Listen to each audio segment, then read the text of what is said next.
L'objectif de cet exercice est de résoudre une équation faisant intervenir des puissances réelles.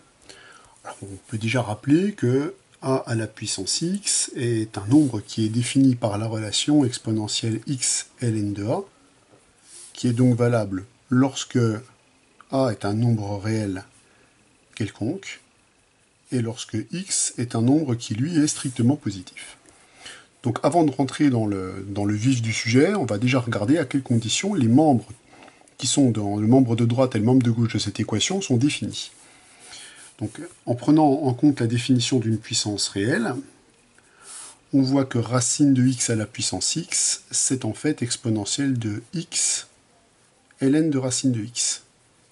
Ce terme-là est défini uniquement si ln de racine de x est défini, uniquement si racine de x est strictement positif, donc uniquement si x est strictement positif. Donc ce terme-là, il est défini si x est un nombre strictement positif. Si vous prenez l'autre puissance réelle, par définition, cela vaut exponentielle de racine de x ln de x. Les conditions pour que ce terme soit défini, c'est que x soit positif ou nul pour la racine, et que x soit strictement positif pour le log. Donc on retrouve le même ensemble de définitions pour chacun des termes, chacune des expressions de l'équation. On a donc obligation d'avoir des termes strictement positifs. On va maintenant passer à la résolution propre de l'équation. Je vais donc me donner un nombre strictement positif, et on va chercher des conditions nécessaires et suffisantes pour que x soit solution de cette équation. Alors on va déjà simplifier cette équation en utilisant la fonction logarithme qui va nous permettre de simplifier cette équation-là, puisque la fonction logarithme elle va permettre de faire, entre guillemets, tomber les puissances. Alors, le logarithme il va avoir donc l'effet de simplifier l'équation, mais pas que.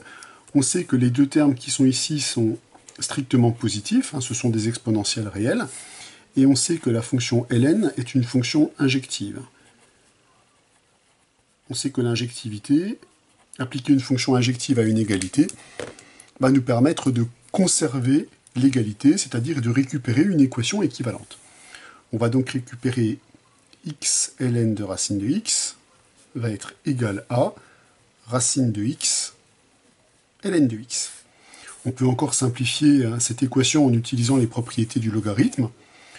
Pour les mêmes raisons, log de racine de x, c'est log de x à la puissance 1/2, donc c'est 1/2 de ln de x, donc le membre de gauche devient x sur 2 ln de x. Pour le membre de droite, on ne va pas lui apporter de modification. Donc on va pouvoir tout ramener dans le membre de gauche pour pouvoir factoriser. On voit déjà qu'il y a un facteur commun naturel qui apparaît. On peut même factoriser racine de x. Donc si je passe tout dans ce membre-là et que je factorise racine de x, ln de x dans chaque membre, je vais récupérer. Alors pour le membre qui est ici, on va récupérer racine de x sur 2. Et pour le membre qui est là, on va récupérer moins 1. On sait qu'un produit de facteurs est nul si et seulement si l'un des facteurs est nul. Comme x est strictement positif, racine de x ne s'annule pas. ln de x peut s'annuler et s'annule uniquement lorsque x est égal à 1. Ou ce terme-là s'annule. Ce terme-là s'annule lorsque racine de x est égal à 2. On obtient donc qu'une condition nécessaire et suffisante pour que ces deux nombres-là soient égaux, c'est que x soit égal à 1 ou que x soit égal à 4.